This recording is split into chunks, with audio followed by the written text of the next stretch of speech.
Down the field, the Lions team that will not yield. And when the blue and silver wave, you stand and cheer the brave. Rah, rah, rah! And win the game. With honor you will keep your fame. So down the field again, a Lions victory. Woo! All right, everyone. Welcome back to Sports Flow with BK and Speaks. This week we will be recapping the Detroit Lions 42-29 victory over the Seattle Seahawks on prime time there on Monday Night Football. Speaks. Yeah. You gotta love it. Yeah, it was awesome. But before we get into the actual game... Well, we got to talk about this offensive masterclass right, before we get into Getting on any tangents? Yeah, all right, get into it. I'm sorry. I came out hot. Came out a little hot. It's okay, Speaks. It's okay. Right out of the gates, we got to talk about this offensive masterclass. Yes. Detroit Lions score 42 points here, Speaks, on 47 offensive plays. We ran the ball well with 116 yards rushing and 3 touchdowns there. Gibbs had 2, Montgomery had 1, and Goff went crazy. Didn't miss a pass the entire game, going 18 for 18 for 292 and 2 touchdowns. Absolutely everything I needed to see out of the offense this week, Speaks, and I loved what I saw. Yeah, the offense was firing on all cylinders. It was a great game plan by Ben Johnson, and the boys executed to perfection. I loved every second of it. It reminded me of last year. It was about time we got back on track there. Yeah, no question. I think we, all us Lions fans, needed to see that. We didn't know what was going on with the offense this year. Us having that bounce back performance this week is absolutely reassuring for us and has me feeling good going forward. But we can get into your grievances now with the broadcast. Thank you. So I got to vent a little bit here. This bullshit Mickey Mouse operation that Disney and the NFL are doing, having 2 Monday night games. You know, it used to be the allure of playing on Monday night, knowing all of America was solely watching you and your team because it was the only game on in prime time. Barely any Lions pregame to get the fans pumped up like myself. I just don't think 2 Monday night games, is great. It kind of dilutes the product. I think this is inexcusable and stupid. All right, we can go back to it. What do you think, BK? I think you've got a good point here, Speaks. I mean, it's prime time for a reason. Exactly. Get the one game on. I get it if you wanted to start a game earlier, but to have 2 games going on at the same time, it seems a little ridiculous. And you're right. We didn't get to see any of the pregame with the Lions or anything like that. And it was a big night. Calvin, he was getting inducted to the Lions Ring of Honor. We didn't get any of that. I wanted to see all that. I wanted to experience, even though I wasn't at the game. Come on now. Yeah, we got none of it. None of it. I mean, they got the pre-game broadcast basically for Tennessee-Miami. Yeah. Which was an absolutely terrible game to watch. Yeah. And then you get our game, which was the main event, and we got no pre-game coverage on it. No. We just kind of jumped right into it. It was a outstanding game to watch, but I hear your point. I think it makes a lot of sense for them to just have one game on these Monday nights rather than doing this double dip action. I totally agree. I just had to, voice my frustration on that because I was all stoked up. Barry was in his, Ring of Honor jacket, and, Calvin got his that night, and I wanted them to do some segments about the boys, but we didn't get any of that. You know what? We got local Channel 13 pregame show, and it was god-awful, just as you'd imagine it. It was tough. It was tough sledding. A tough start to the game. The game started. The game was very good for us at that point. We got to dive into this offensive masterclass from Ben Johnson this week, the offensive coordinator for the Detroit Lions. I mean, the balanced attack, like I was mentioning earlier, with us being able to run the football. Montgomery right out of the gate takes the ball down on that first drive. We just smashed it down their throats, and then from that point, we were able to open up the passing attack. Yeah. The 2 safeties high were no longer an issue. Nope. We were able to get that play action attack going, getting Laporta a little bit more healthy there, a little bit more involved, very much helped with that. But I loved what I saw here, Space. Yeah, I loved what I saw as well. I kind of challenged Jared Goff, last week, saying he needed to pull, his head out of his keister. And you know what? I knew right away when he stepped up in that pocket the first series and he did that little spin move to elude the defense and found Waymo on that that 10-yard first down that we were going to ball out and he was going to have himself a day, and boy, did he ever. That was an incredible pass. It was. Nobody is talking about that highlight with the other highlights that the Lions put on display on the Monday Night Primetime. He set the tone with that. But that was incredible. I mean, the guy spun around and immediately found his target right after he got back to looking forward and released it like a snap second right after that. Absolutely incredible throw. I thought he was going to be, feeling it at that point too. Mm-hmm. But man, we got to talk about David Montgomery. How violent does this guy run right now? I mean, I had to rewatch that play where he caught that ball in the flats and just lowered the boom on that guy and just kept it going. And he's a big hitter, man. Witherspoon is almost as big of a hitter as you're going to find at the DB position in the NFL. He came in to try to lay the boom on Montgomery, and the opposite effect happened. Montgomery said, "Lay down, little boy." Yeah, that was high-level contact. You could hear it when it happened. Oh, it was nice. He just bounced right off of him, and then Montgomery was like, okay, I'll just carry 3 other guys and take this thing for 30, 40 yards. I mean, the guy is just an absolute beast right now, and he is a huge part to our offensive attack because the safeties have to come up. You can't tackle this guy one-on-one. No. They got to bring the safeties up, and with us having J-Mo, who can take it over the top every time, the intermediate passing is very much benefiting from this. Yeah, Montgomery, it's like he's playing in Madden with the truck stick on these boys, man. He's a man amongst boys, and he's just showing them how it's done. It is a pleasure to watch. Yeah, it's been spectacular. I'm hoping Montgomery can just keep this train rolling throughout the entirety of the year. But the other side of that, too, is they go with the 1-2 punch. You get Jahmyr Gibbs in there, and then all of a sudden you got the speedster. Gibbs' vision is just unbelievable. He's finding the gaps. God, he's so shifty. And you get that going, and it's just like, okay, you got the 1-2 punch. It's like, how do you defend against the Lions right now? It is a lot to deal with for these defenses that we're playing against. Yeah, it's a lot to deal with these defenses we're playing against because not only are they doing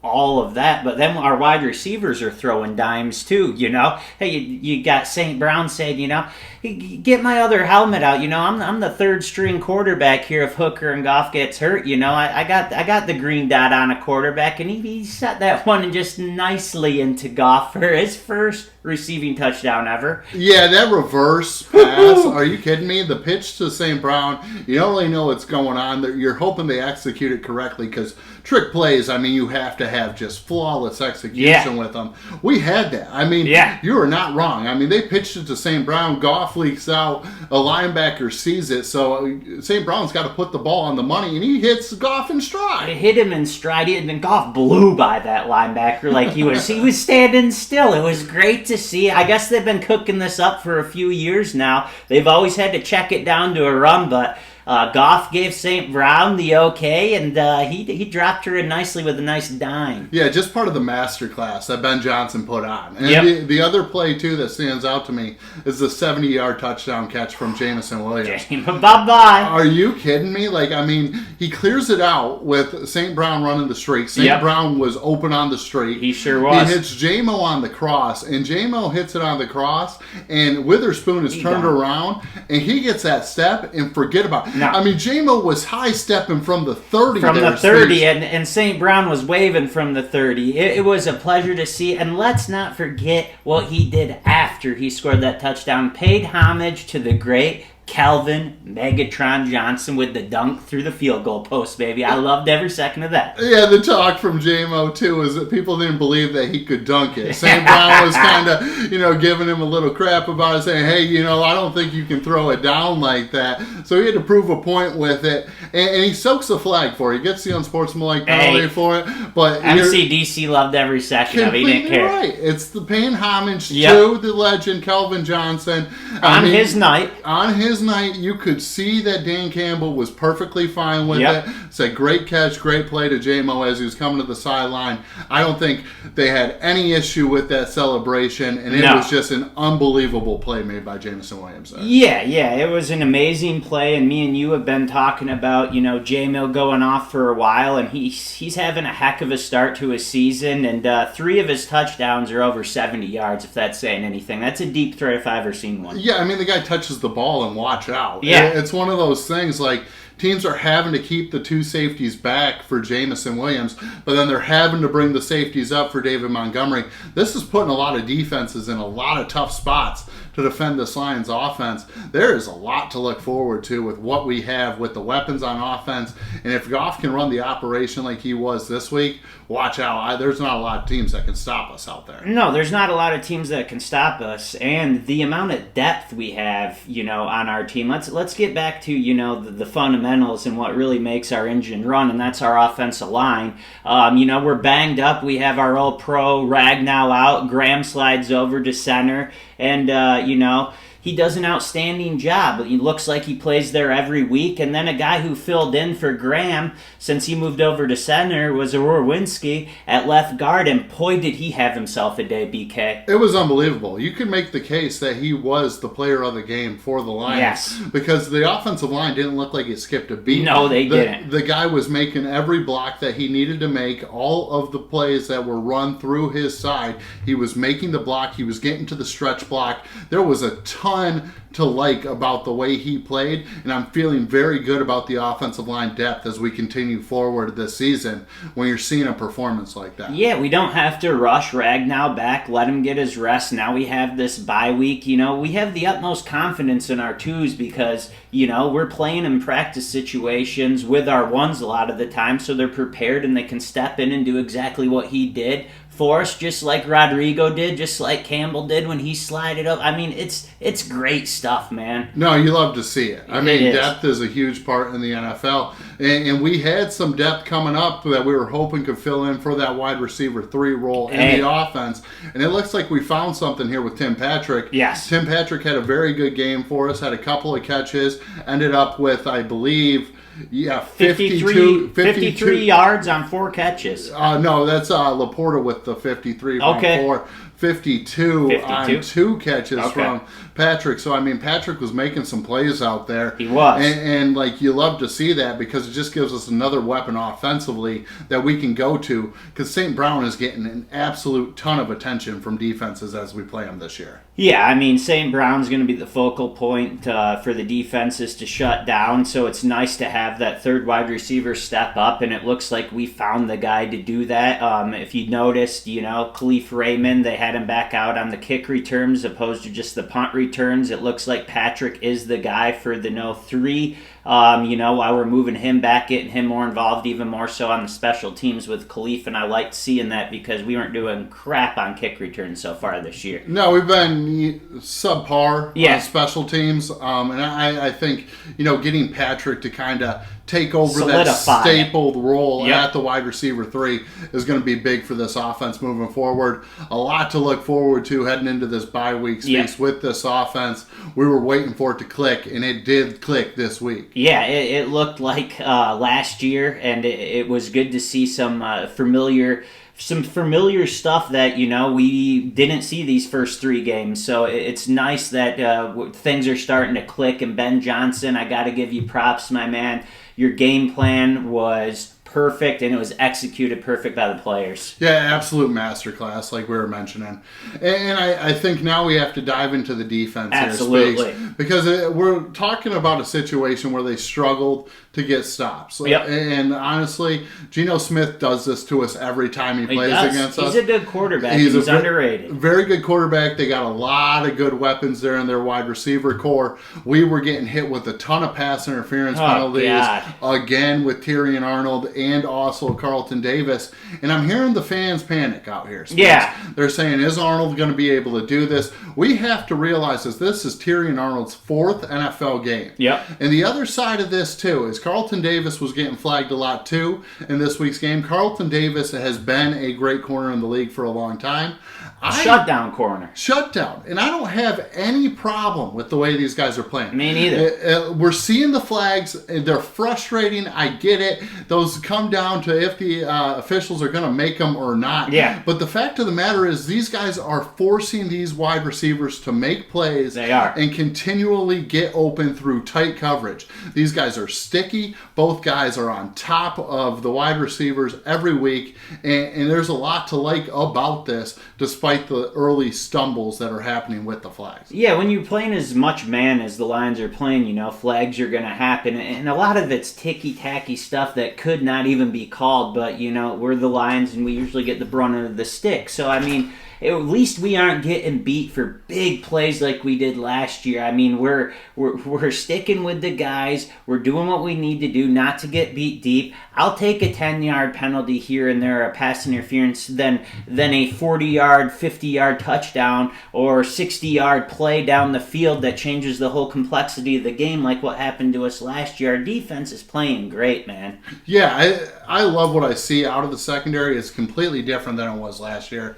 They are actually covering, like you mentioned. There was guys who were running free all last year against us. Yeah. And we're not seeing that this year. And I think the other thing that we're seeing, and we had a lot of success with in the first couple games here, is the pass rush. Yeah.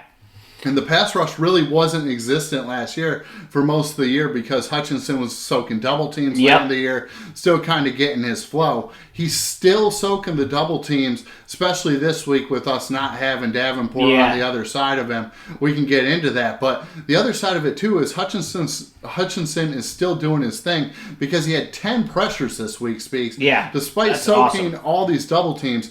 He leads the league right now in QB pressures with 40. The second highest in the league, Speaks, is Josh Allen over in Jacksonville with 23. The guy is on That's amazing. Absolute tear this year. And even with the quiet game where he didn't have a single sack, didn't have a single tackle, none of that stuff, he was still making a huge effect on the game with the way he was able to pressure Geno. Yeah, he's a force to be reckoned with anytime he's out there.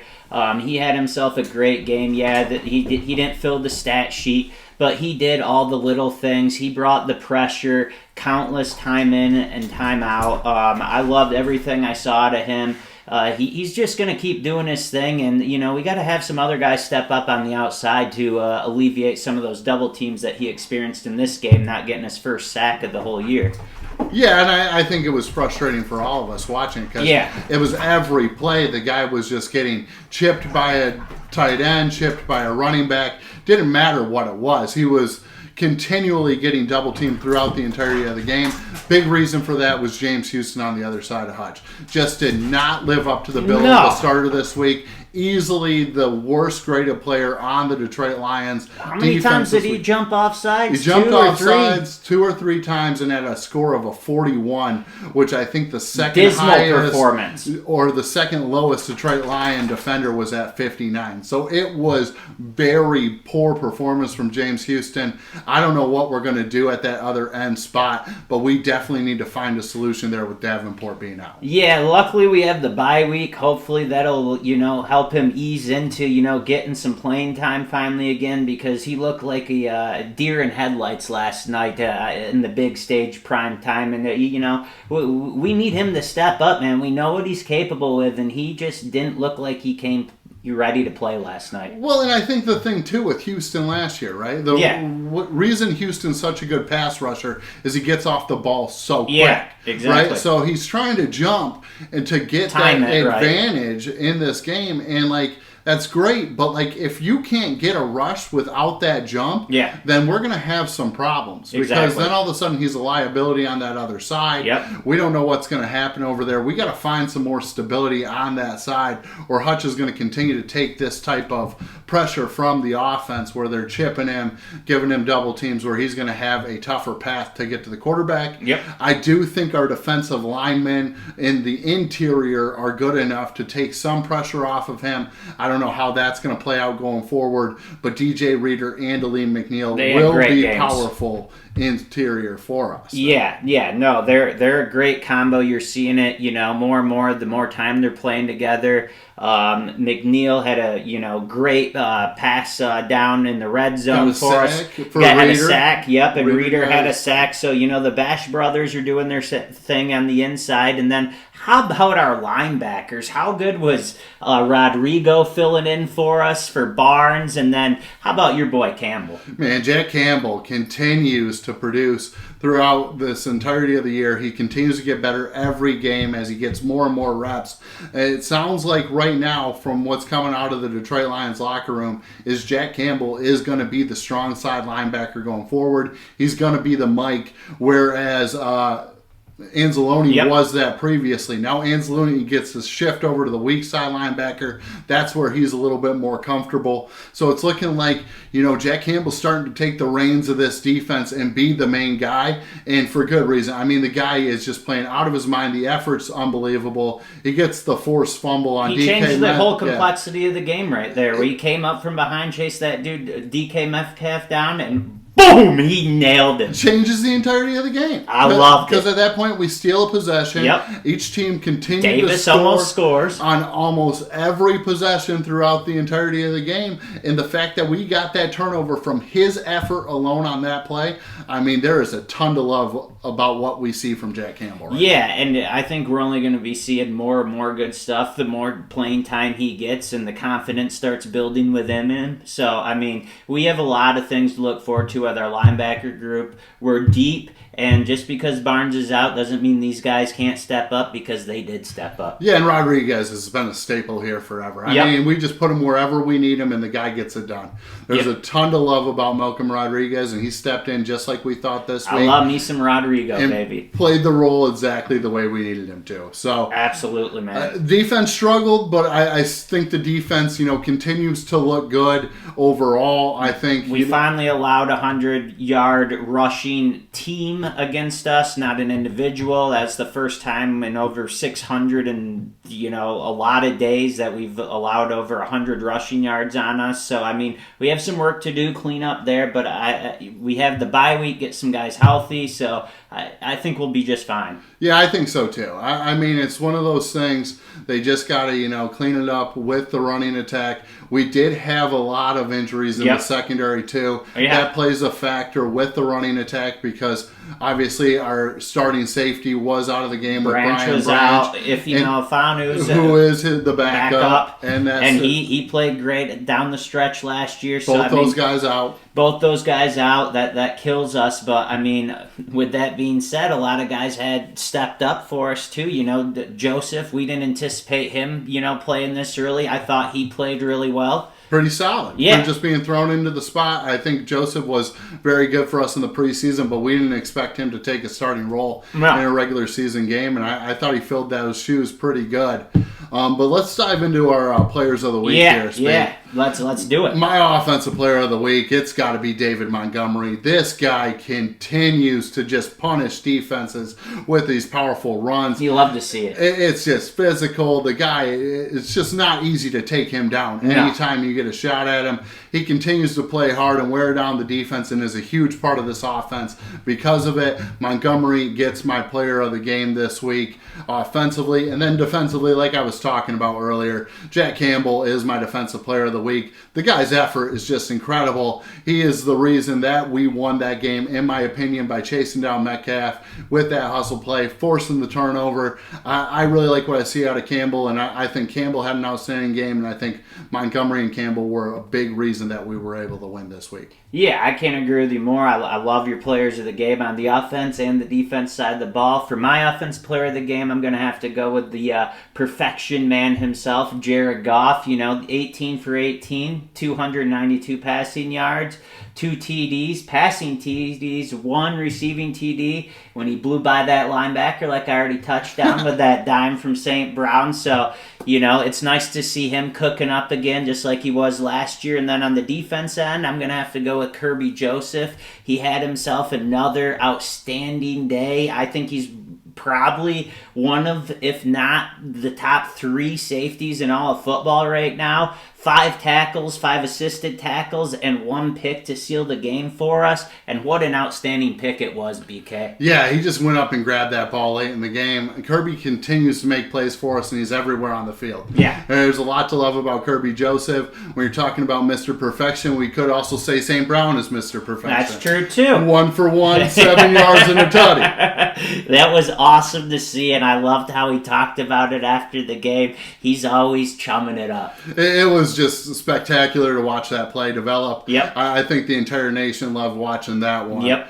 But that's all we got for you this week with Sports Flow and with BK and Speaks. Next week we will have a bye week. Yep. And then the following week we're heading into Jerry World here to take on the Dallas Cowboys. Speaks. So we better be ready because you know how those officials treat us in Jerry World. Yeah, we usually don't get favorable calls. Yeah, good officiating over there. So hopefully we can work past that. But that's what we got here in 2 weeks, and we're heading into the bye with a good feeling after this great victory versus the Seahawks. Let's go Lions, baby. Thanks for joining us. Bye.